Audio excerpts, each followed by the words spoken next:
എങ്ങനെയാണ് പഞ്ചസാര ഉണ്ടാക്കുന്നതെന്നോ എന്തെല്ലാം ചേർത്താണ് ഇത് ഉണ്ടാക്കുന്നതെന്നോ നമുക്ക് പലർക്കും അറിയില്ല. പഞ്ചസാര വെളുത്ത വിഷം എന്ന പേരിലും പൊതുവെ അറിയപ്പെടുന്നുണ്ട്. ഗാന്ധിജി ഇതിനെ വെളുത്ത വിഷം എന്നായിരുന്നു വിളിച്ചിരുന്നത്. നമുക്കിടയിൽ പഞ്ചസാര ഒരിക്കലും ഒഴിച്ചുകൂടാൻ പറ്റാത്ത ഒന്നായി മാറിക്കഴിഞ്ഞിരിക്കുന്നു. സത്യത്തിൽ ഇതിൽ അടങ്ങിയിരിക്കുന്ന രാസവസ്തുക്കളെക്കുറിച്ച് നാം ഓരോരുത്തരും അറിയേണ്ടതാണ്.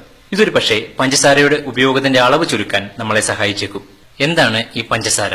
കരിമ്പിൽ നിന്നും ജ്യൂസ് എടുത്ത് അതിന്റെ കളറും വിറ്റാമിനുകളും മിനറലുകളും കാൽസ്യവും ഫോസ്ഫറസും മാറ്റി ബ്ലീച്ച് ചെയ്ത് വെളുത്ത നിറമാക്കി 23 തരം കെമിക്കൽ ചേർത്ത് പൂർണ്ണ രാസപദാർത്ഥമാക്കിയ ക്രിസ്റ്റലാണ് വെളുത്ത വിഷം എന്നറിയപ്പെടുന്ന പഞ്ചസാര.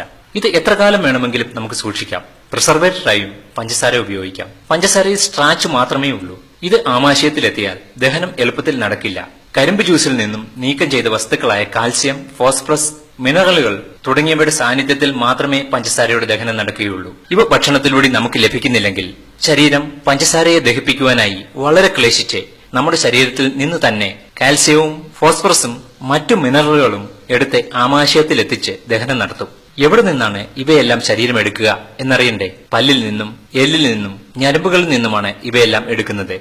ചുരുക്കത്തിൽ പഞ്ചസാര നന്നായി ഉപയോഗിക്കുന്ന ഒരാളുടെ പല്ല്, എല്ല്, ഞരമ്പുകൾ എന്നിവ പെട്ടെന്ന് ക്ഷയിക്കുന്നു. പഞ്ചസാരയിൽ നാരിന്റെ അംശം ഒട്ടുമില്ലാത്തതിനാൽ ദഹനശേഷം കുടലുകളിലും ഇവ പ്രശ്നങ്ങൾ ഉണ്ടാക്കുന്നു. ഇതിനെല്ലാം പുറമെ പഞ്ചസാരയിൽ ചേർക്കുന്ന 23ഓളം കെമിക്കലുകളുടെ അംശങ്ങൾ ഉണ്ടാക്കുന്ന മറ്റു പ്രശ്നങ്ങളും വേറെയാണ്.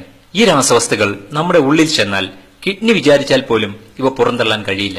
അങ്ങനെ ഈ വിഷങ്ങളെ പുറന്തള്ളാൻ കരളും ത്വക്കും ശ്രമം നടത്തും. അതിന് സാധിക്കാതിരിക്കുകയാണെങ്കിൽ ഇവയെല്ലാം കൂടി കരളിൽ ഒതുക്കി നിർത്തും. ഈ പ്രക്രിയ പല പ്രാവശ്യം തുടരുമ്പോൾ കരൾ ക്ഷീണിക്കും. അങ്ങനെ കരളിന് ആവശ്യമായ വസ്തുക്കൾ കിട്ടുമ്പോഴും അനുയോജ്യമായ അവസരം വരുമ്പോഴും ദുഷിച്ച പിത്തനീരിലൂടെ ഈ മാലിന്യങ്ങൾ മുഴുവൻ പുറന്തള്ളും. ഈ പുറന്തള്ളലാണ് മഞ്ഞപ്പിത്തമായി മാറുന്നത്. അതിന്റെ പ്രധാന കാരണം നമ്മുടെ ശരീരത്തിൽ അടിഞ്ഞുകൂടുന്ന രാസവസ്തുക്കളാണ്. കിഡ്നിയും കരളും പുറന്തള്ളാത്ത ചില രാസവസ്തുക്കൾ അടിഞ്ഞുകൂടുമ്പോൾ ശരീരം അവയെ ത്വക്കിലേക്ക് മാറ്റുന്നു. തൊലിയിലൂടെ ശരീരം ഈ മാലിന്യങ്ങളെ പുറന്തള്ളാൻ ശ്രമിക്കുന്നു. മാലിന്യങ്ങളെ പുറന്തള്ളുന്ന ജോലിയാണ് തൊലിയുടേത്. തൊലിയിലൂടെയുള്ള ഈ മാലിന്യ വിസർജനമാണ് സകല ത്വക്ക് രോഗങ്ങളും നമുക്ക് സമ്മാനിക്കുന്നത്. ഇങ്ങനെയൊക്കെയാണെങ്കിലും പഞ്ചസാര ഒറ്റയടിക്ക് നിർത്തുവാൻ നമുക്ക് സാധിക്കുകയില്ല.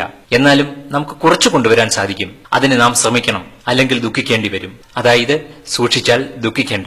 ഈ സന്ദേശം നമ്മുടെ എല്ലാ കൂട്ടുകാർക്കും എത്രയും പെട്ടെന്ന് എത്തിക്കുവാൻ ശ്രമിക്കണം എന്ന് വിനീതമായി അപേക്ഷിക്കുന്നു. എല്ലാവരും പഞ്ചസാര കഴിക്കുന്നവരാണ്. എല്ലാവർക്കും അറിയാം ഇത് കരിമ്പിൽ നിന്ന് എടുക്കുന്നതാണെന്ന്. എന്നാൽ ഇത് എങ്ങനെ എടുക്കുന്നു, ഇതിന്റെ ദൂഷ്യവശങ്ങൾ എന്തൊക്കെ എന്നെല്ലാ കൂട്ടുകാർക്കും അറിയണമെന്നില്ല. അതുകൊണ്ട് ഈ മെസ്സേജ് ഷെയർ ചെയ്യുക. ഇതുപോലുള്ള ആരോഗ്യകരമായതും വിജ്ഞാനപ്രദമായതുമായ വീഡിയോകൾ നിങ്ങൾക്ക് മിസ്സാകാതിരിക്കാൻ ഇവിടെ താഴെ കാണുന്ന ആയുർ ടിപ്സ് എന്ന ബട്ടണിൽ ക്ലിക്ക് ചെയ്ത് ഇപ്പോൾ തന്നെ ആയുർ ടിപ്സ് യൂട്യൂബ് ചാനലിൽ അംഗമാകുക.